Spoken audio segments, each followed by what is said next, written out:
এখানে আমরা যে নিয়োগ পেয়েছি বাংলাদেশ সুপ্রিম কোর্টে, এটা একটা সরকারি প্রজাতন্ত্রের চাকরি। আমরা সার্কুলার দেখে আসছি, আমাদের অফিস সহায়কের কাজ। অ্যাকচুয়ালি একটা অফিস সহায়কের কাজ কি, অফিসের কাজ স্থান এক স্থান থেকে অন্য স্থানে কাজ করবো আমরা, কিন্তু আমাদের ক্ষেত্রে এটা উল্টা হয়ে গেছে।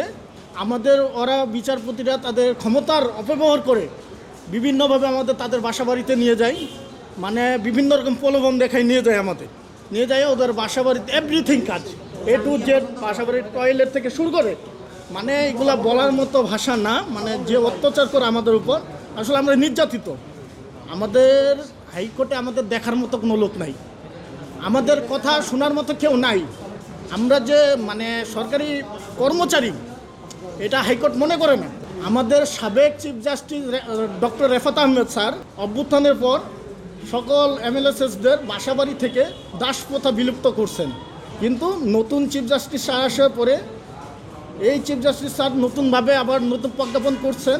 আমরা কিছুই জানি না, আমাদের কোনো কিছু জানানো হয় না। প্রশাসন থেকে হুট করে আমাদের নামে চিঠি চলে আসছে যে আমাদের যে যার মতো বাসায় ডিউটি করতে হবে, সাধ্যের বাসায় যায়।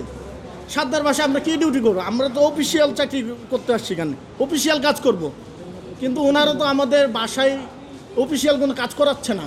ওনারা আমাদের করাচ্ছে ধোপার কাজ, সুইপারের কাজ।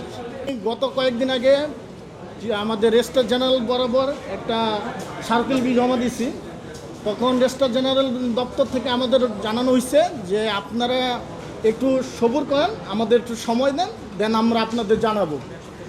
আমরা এক সপ্তাহ দেখলাম, তো ওনাদের এখান থেকে আমরা কোনো রেজাল্ট পাইনি, এখনও কোনো পাচ্ছি না। তো এখন আমাদের ছেলেপেলে ভয় দেখাচ্ছে, যারা বাসা বাড়িতে ডিউটি হয়েছে, আদেশ হয়েছে, তারা যায়নি কেন, তাদেরকে ভয় দেখাচ্ছে যে তোমরা যাচ্ছ না কেন, তোমাদের চাকরি থাকবে না। আচ্ছা, আমার এখন মনে হচ্ছে আমরা কি আদৌ সরকারি চাকরি করতেছি, যেখানে পদে পদে প্রতিটা পদে আমাদের ভয় থাকতে হয়, আমাদের থাকতে হয় আমরা চাকরি হারানো ভয়ে। কেন? আমরা প্রজাতন্ত্রের চাকরি করি, বাংলাদেশ সরকার আমাদের চাকরি দিছে। আমাদের সার্কুলারে কোনোভাবে কোথাও লেখা নাই যে আমরা বাসায় কাজ করবো, আমরা দাস প্রথা। হ্যাঁ, আমাদের যদি বাসায় কাজ করতে হইতো, ওনারা সেভাবে আমাদের সার্কুলার দিত, দেন আমাদের এখানে যাদের আসার দরকার ছিল তারা আসতাম, অন্যরা আসতাম না। দেখ, আমাদের এখানে অনেকে আছে হায়ার এডুকেটেড, গ্র্যাজুয়েশন অনেকে আছে, অনেক মাস্টার ডিগ্রি আছে, কিন্তু এখানে আমাদের শিক্ষার কোনো মূল্য নাই। এক জাস্টিস স্যারের সাথে আমার কথা হয়েছিল, আমার জাস্টিস স্যার আমাকে বলছিল যে আপনি পড়ালেখা কত দূর? আমি বলছি আমি তো অনার্স কমপ্লিট। বলতে আজকে থেকে ভুলে যান, আজকে থেকে আপনি 8 পাস। আমি কই স্যার কেন আমি এটা ভুলবো? কয় আপনি বিয়াদব। আমি তো বিয়াদব হইলাম কেন? আমি উচিত কথা বললাম বিয়াদব?